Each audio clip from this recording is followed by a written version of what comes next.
కానీ జగన్మోహన్ రెడ్డి గారు బీజేపీకి వ్యతిరేకంగా మాట్లాడడం ఎప్పుడో మానేశారు.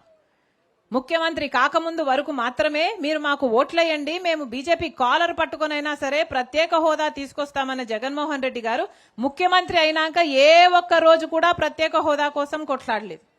బీజేపీకి సాగిలపడ్డాడు. ఎవరి స్వార్థం వాళ్ళు చూసుకున్నారు. బీజేపీ మనకు ఏ మేలు చేయలేదు. మనకు ప్రత్యేక హోదా ఇవ్వలేదు, పోలవరం ప్రాజెక్టు కట్టలేదు, రాజధాని కట్టలేదు.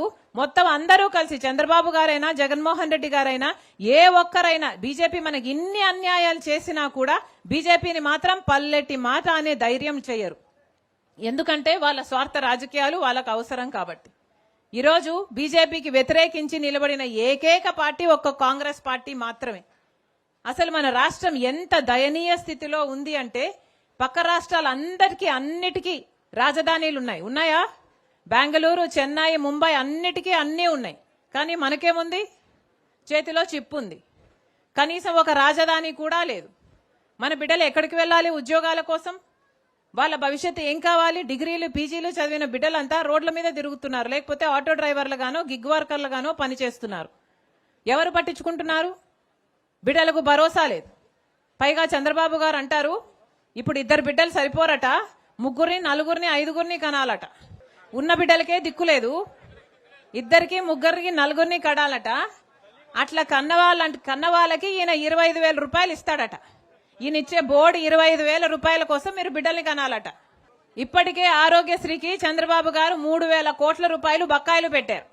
ఫీజు రీయింబర్స్మెంట్ కు 6,000 కోట్ల రూపాయలు బకాయిలు పెట్టారు. ఇప్పటికే కరెంటు ఛార్జీలు చంద్రబాబు గారు ముఖ్యమంత్రి అయిన తర్వాత ఈ 2 ఏళ్లలో మీ మీద 15,000 కోట్ల రూపాయలు వేశాడు. ఇదంతా సరిపోలేదు, ఇప్పుడు ఈ బిడ్డలు సరిపోరట, మళ్ళీ బిడ్డలను కనాలట, మీకు దానికి 25,000 ఇస్తారట. ఒకసారి ఆలోచన చేసుకోండి, పాలకులు ఎలా ఉన్నారో ఆలోచన చేసుకోండి. జగన్మోహన్ రెడ్డి గారేమో లిక్కర్ మాఫియా చేశారు. కనీసం ఓన్లీ క్యాష్, కనీసం డిజిటల్ పద్ధతులు కూడా లేకుండా కల్తీ మద్యం అమ్మారు.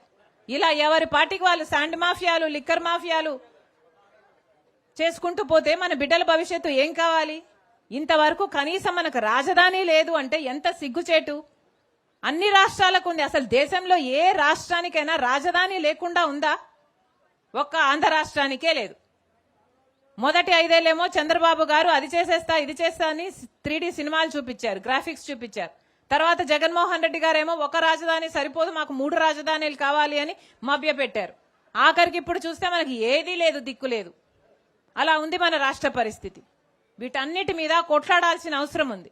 మన రాష్ట్రానికి ప్రత్యేక హోదా రావాల్సిన అవసరం ఉంది. ప్రత్యేక హోదా మన రాష్ట్రానికి